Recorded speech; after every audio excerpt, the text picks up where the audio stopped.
Hey everybody, welcome back to another episode of The Doors That We've Opened. I'm Blake McKay. This is Bethany and McKay.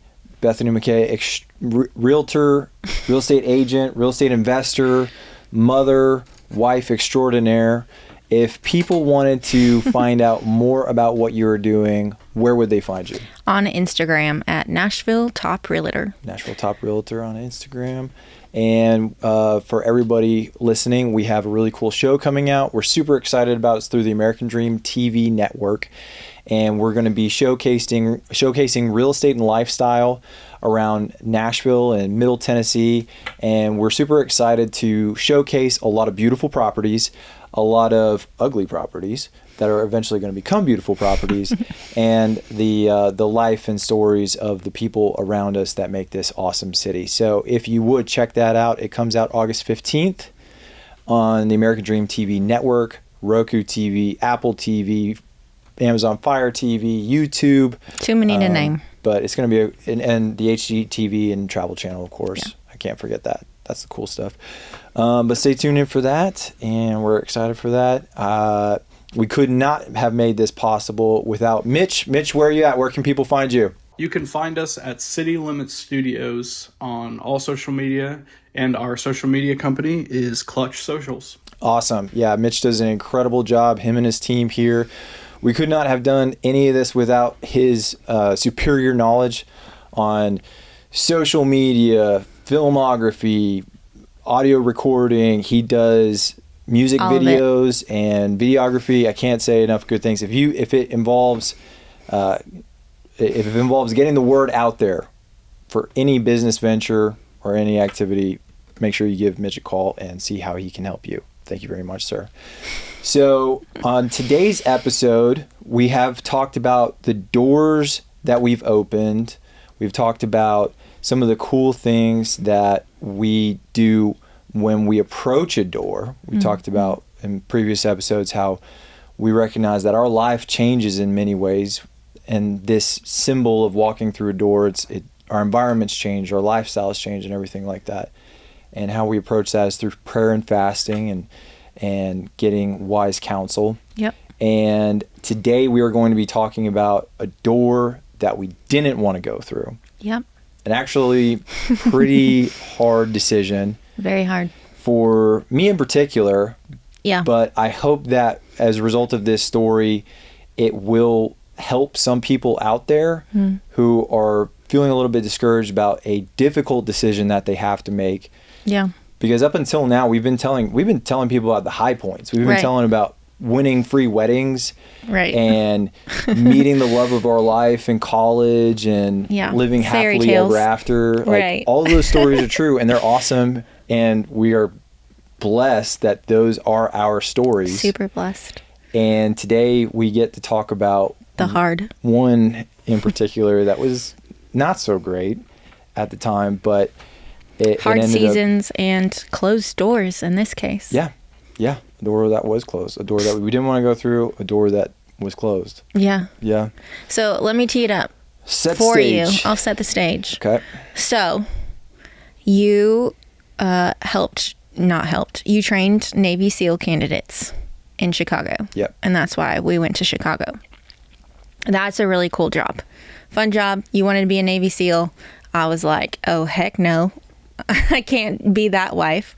But God provided a way for you to do that job and not get deployed, which was super cool. Learned a lot. And then through the people that we met in Chicago, they're like, Blake. Oh gosh, I would be awful at this job. Blake, with your protective instincts, with your training that you've done for the military, all of these things, you would be a great police officer, right? And I come from a generation of a police officer, so I'm like, that doesn't scare me. I'm totally okay and on board with that. I think you had even tried to potentially go into the police work when we lived in Texas, when our little guy was little, but because of life, it didn't work out, didn't happen.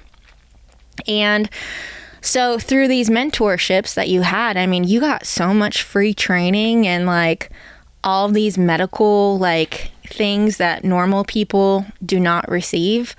And so, like, during that season, God was totally preparing you to go into the police world.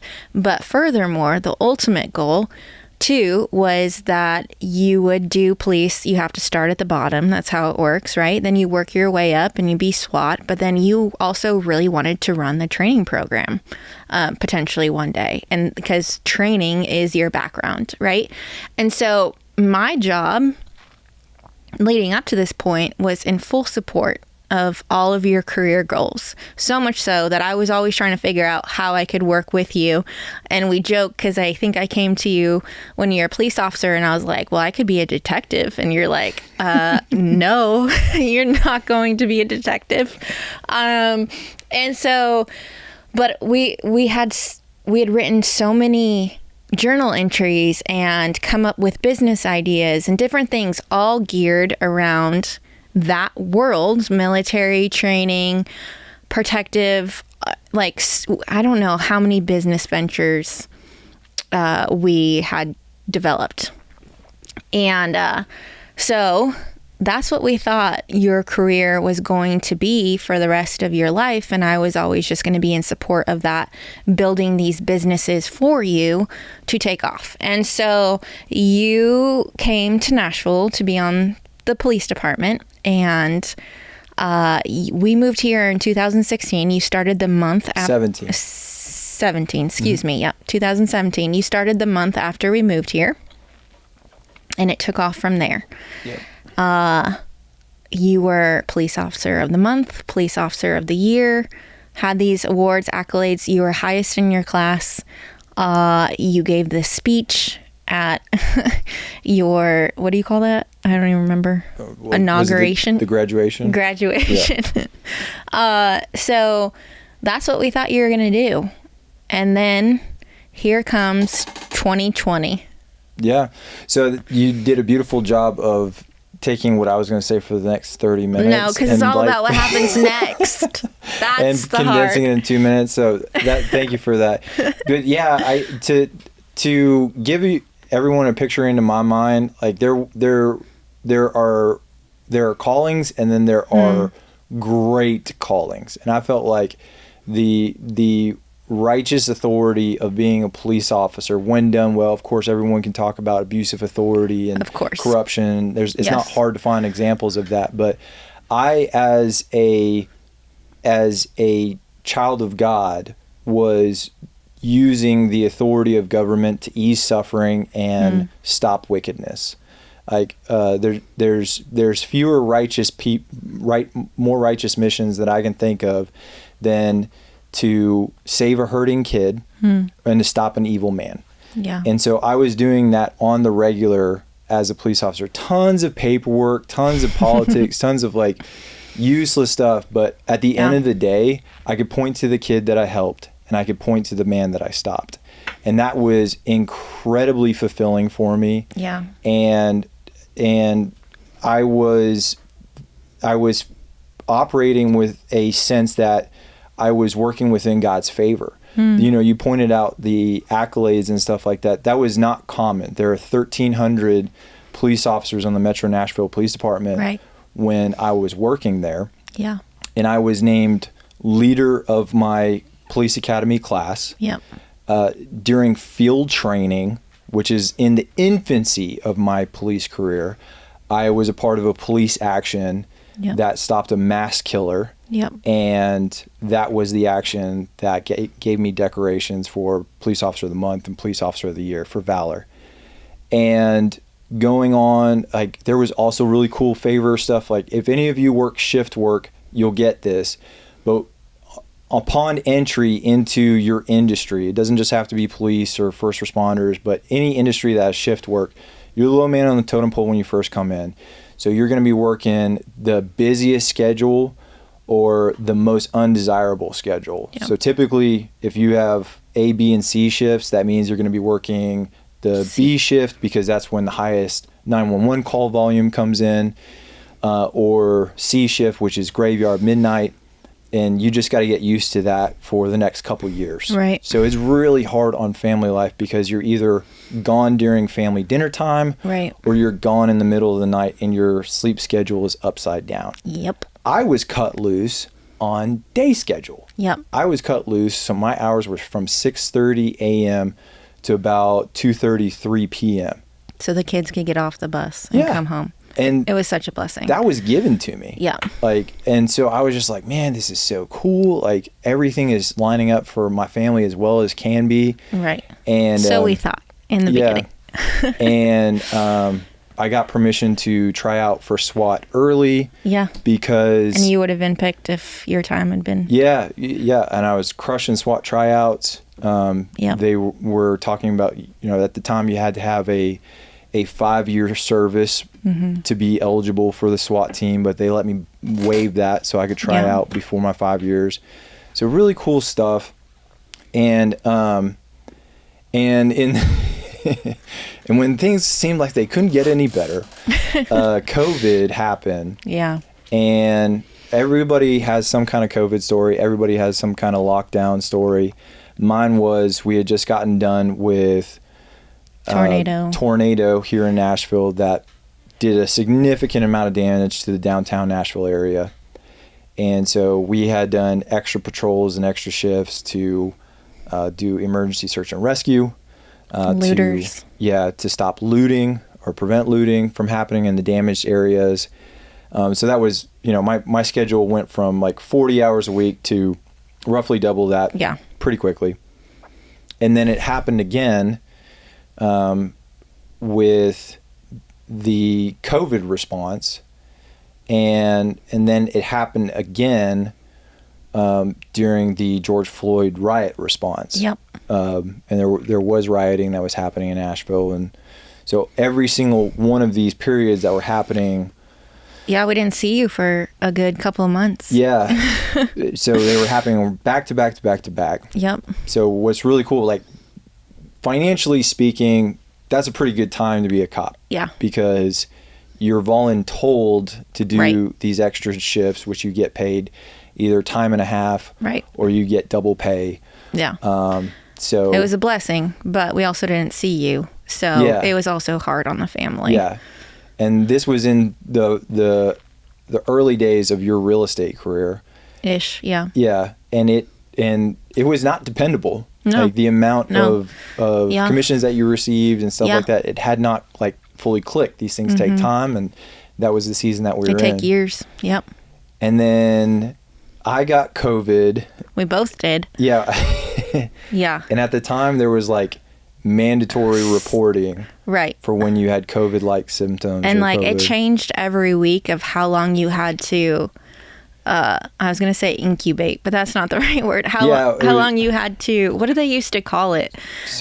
Quarantine. Thank you. Yeah. How did we forget that word? Yeah. So we had gotten used to the financial stability of when I was working time and a half and double time and stuff like that. And then we had a quarantine. And then they told me that I had to quarantine for 2 weeks. Treating us like a leper or something. Yeah. Which means stay at home. Yeah. And don't come back for a couple weeks. Right.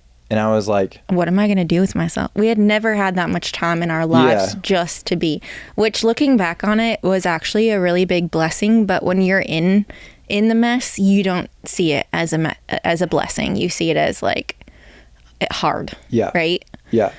But we got better really quickly. We did. And you had to be monitored by a doctor. Mm-hmm. You had to go in for testing. They had to prove that your COVID was clear by the CDC.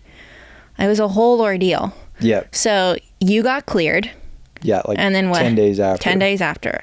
And then what happened? I was like, well, I know, I when it comes to rules and policies and stuff like that, I know my supervisor, it's still like peak COVID. Yeah. Weirdness. Peak, people being alarmed about this kind of thing. I consider that better, but yeah. But my supervisor, if I show up or if I say, hey, put me back on schedule, he's just going to say, do it. Yeah, he's just going to say, no, policy's policy. This is you're staying home.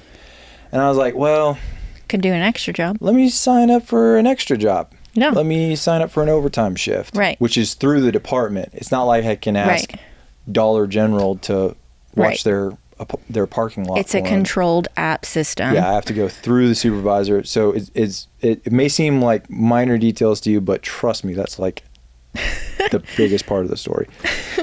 And so I signed up to work at a bus station as security and a hospital. And it was approved. And then when I came back to full duty, you came back for a good couple weeks after your quarantine time for their policy on duty. Yeah. When I came back to patrol, my supervisor said, "Hey, did you work an extra job during that time?" And I said, "Yes, I did." Yeah. And he said, "You can't be doing that." And when I got that you're call, like, okay. No, I wasn't chill because the voice, like his voice, told me there's gravity behind this. There's like consequences. There's people looking at you for what you did. Now we have to figure out what to do with you. And so and you were like, without saying I'm a complete victim, right? Because departments has policies for all kinds of different reasons. Like they came down hard on me. Right. They came down so hard. Well, I'll never forget. So they said that, and then you went back to work, right? Mm-hmm. That's what I remember. Mm-hmm. And then I think a couple days later, or maybe a day later, they called you back in. And then all I remember is you calling me and saying, "Hey, babe, they took my gun and my badge, and they're following me home." And I was like, "What? Why? What did you do?" And you're like, "Well, remember how I signed up for an extra job that was approved? Yeah, apparently that was not allowed." Yeah. The COVID response was at so heavy, a fever pitch, that they treated it like I was disobeying a direct order. Committed a crime. Yeah. Not committed a crime. Well, disobeyed a direct order. That's how it felt. Yeah. And so, and they sent me home for 8 months. Yeah. Where my only responsibility was to call in the morning, let them know where I was. Yeah. Call them in the afternoon, let them know where I was. Yep. And be ready to go to headquarters within an hour's notice. Yeah. So we couldn't travel. We couldn't do anything. Yeah, it was like a weird form of house arrest. It was house arrest. But actually, and even though we were so stressed during that time, looking back on it, that was also a blessing, because anybody that you had ever worked with that actually like did something legitimately wrong, they had to go work a desk job. Yeah. And when we got the call that you weren't going to have to work a desk job and that you got to be home, it was like, okay, well, it sucks. We can't travel. We can't do anything. You had to be, I remember you setting alarms on your phone and being scared to death if you missed a deadline or a call. Yeah, it was scary. And then we had to get a lawyer, and through the Fraternal Order of Police, because we were like, what the heck's going to happen? And it was a really long waiting game. And the lawyer, was like, well, I'm going to try to help you guys. You can talk about that process. Yeah. Well, I was feeling betrayed by the department, because like I loved police work. I made that very clear. And I loved the guys, and I loved my supervisors. I had really great people on all sides. And I was like, what is happening? Right. Like, you'd never been in trouble before. Yeah. In all of the ways that a police officer can screw up. You can violate somebody's rights. You can do a bad use of force. Yeah. You can do a false arrest. Like, all of these things are bad things that police officers should face accountability for. Right. And I had done none of that. Yeah. I hadn't lied about anything that I had done. Right. And I was being treated in this fashion. And I was like, someone has to make this make sense for me. Right. And, my attorney was very gracious, and he had been around the department for a long time. And he said, yeah, it's terrible. It's a new day. And, nobody knew how to treat it. A lot of this is top-down leadership, and you're the low man on the totem pole. But But with all that time spent at home, the writing on the wall was clear, was go find another job.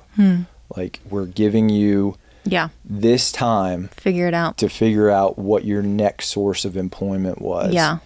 Or is. And that's when I think it started to like crash down on you of like, my whole plan for the last 10 years is literally going to the wayside. Like, because at that point we didn't know if they were going to put something on your record that you couldn't even actually go to another police department and get hired by them because of whatever I forget the code or the disciplinary action that would prevent you from doing that. And so we didn't know.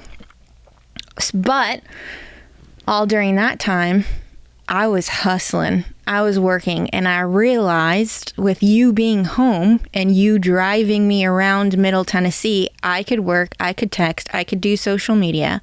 I could do all of those things 10 times faster because you were there. And so while trying to figure out what your next job was going to be, how I was going to support you in that, you were ultimately, we didn't know it then, but you were supporting me.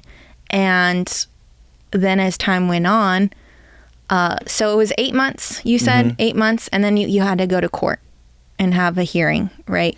Or what did they call it? It was a disciplinary board. That's what so not a legally binding thing or anything like that. But in one of those meetings, they said, we're going to fire you.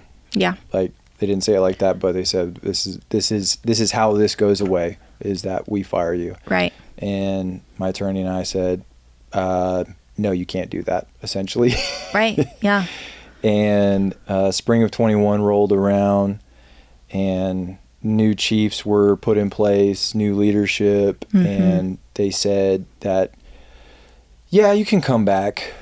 Here's a hefty suspension, but you can come back. And that's when the real crisis in my mind. That's when it all started. Because I was like, oh my gosh, I can go back.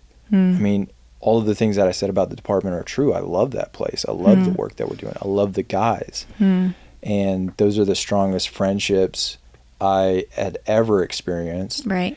And at the same time, I just feel like with all of the commotion around my decision, I don't know if supervisors are going to trust me. I don't know if I can trust them. Right.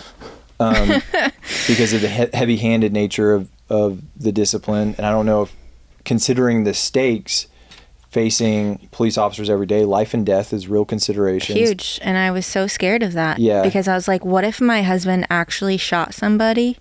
You know, rightly so, or something happened, like his integrity and his character being in question, like that really made me nervous.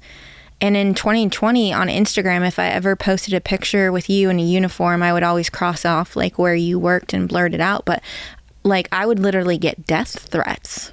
They were saying that they would come after us and kill us. And it was just like the craziest time ever. Yeah. So I was like, in my mind, all of a sudden you being given your job back potentially, I was like, oh, hell no. Like, I can't imagine going back to that life. But then there's you, where it's like, wait, the flip had switched all of a sudden. And it was like, wait, now I have an option? Yeah. And that option, of course, was working together in real estate, because at the same time as the department was saying, you can come back, you were saying, hey, listen. Now I need to hire somebody. Business is not slowing down. Yeah. I either need to hire somebody or it can be you. And that made all the sense in the world to me, because ever since we had gotten married, we had always tried to figure out how to work together. Yeah. We always knew that our gifts, our strengths built off of each other and complemented each other so that the pieces fit like a puzzle. Yeah. And we were a better unit together. Even when we were an economic unit together in the purposes of business ventures, we knew that there was something there. Right. And so everything was a light bulb moment for me that this is what we had been wanting for in so many different ways. Yeah. That now could finally come to fruition. Yeah. You had some hard choices to make. I did have some hard choices to make, because for 5 years, you're introduced as the tough guy, as the the police officer. Your identity was wrapped. It totally was, and the fact of the matter is, it other people had said in times of identity crisis, they remembered that their identity was in Christ, and I hate to say it, but that never registered with me. Right. In the moment, I was like, okay, that's cool, but great saying, bro. Yeah, do you believe it? Because right. I didn't believe it. Yeah, I didn't. And when I recognized that this whole life is meant to give glory to God and whatever purpose that He has created us for, that's when I'm a deep thinker, but I'm not a quick thinker. So like that is true. So making big pivots like this, it's harder for you. It was like turning a cruise ship around. I had made the decision that I wasn't going to return back to the department. I was going to pursue real estate alongside you.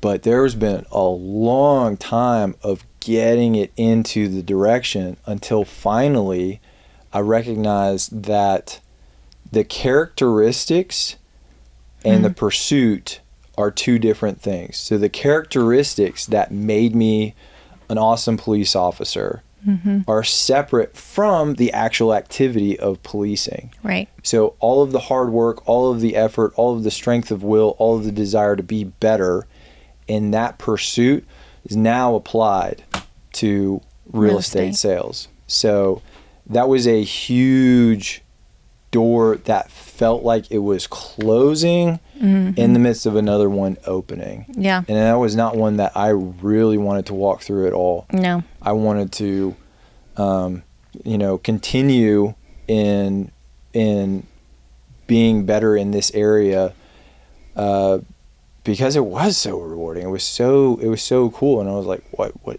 how does God like give me everything that I want and now it's take gone. It away. Yeah. But I have to say it's so much better. It's so much better this way.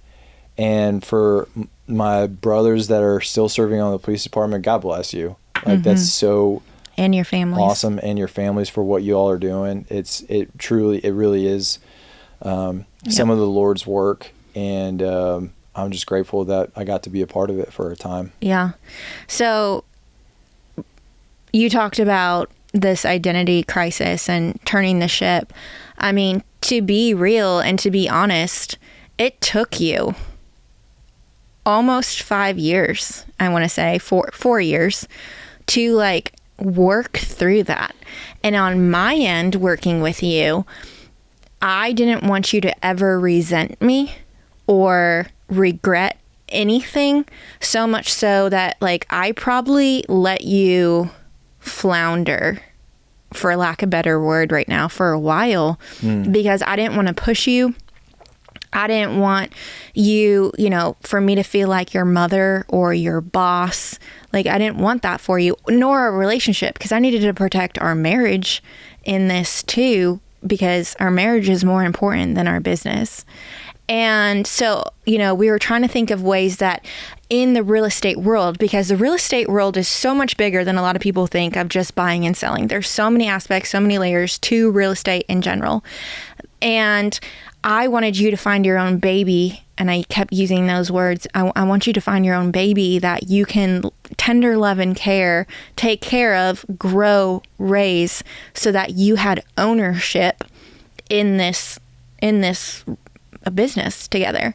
And so that was really hard though for me, because there were definitely times when I was like, get your freaking crap together, but that's where you and I are different. I'm the visionary and you're more of the like logical, okay, let's take this in bite-sized pieces. Let's figure out where that puzzle fits, where I'm like, I see the puzzle, now just make the freaking puzzle, So that was a long journey. That was a long road. And I think even a year ago, because just recently somebody asked you at a house, well, how do you feel? What was the question?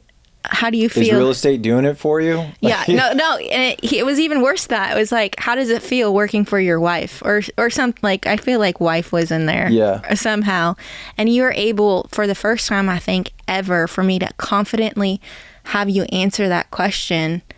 It was just like your whole demeanor was just so much more at peace because of the work, and I'm so proud of you for the work that you did to fight through that identity crisis and ask questions and seek healing and growth and take everything that God has given you and apply it into any aspect, even though it's not what you thought. Yeah. And one thing that I wanted to point out, it's coming more and more into focus, is that if someone who's watching this is going through something that they might feel compares to what I just described, is I was obedient when I didn't know what I was going to do. Yeah. There was obviously work around me in support of our real estate activities that was blatantly obvious. I was like, I can do that. I can take the showing. Yeah. I can make marketing materials. I can put up the sign in the lockbox. I can do these things that are very, very obvious to me because I'm going to be obedient. Yeah. Even though I am not quite convinced that this is what I'm supposed to be doing. Right. So in that pause of time until it became real to me, until it became that I know that I'm in the will of God and I'm doing exactly what I want to be doing, I was obedient. Yes, you were. And that's something that I think people who might find the greatest sense of encouragement is like, do some work right now.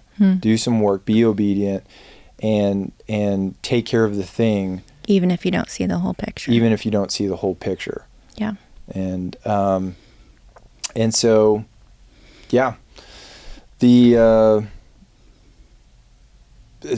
to put a bow on this, what do you think that, like, Yeah. where Well, I had written what I had, like, the line that I had said was that you don't have to force doors open. Obedience in the pause is still movement in the kingdom.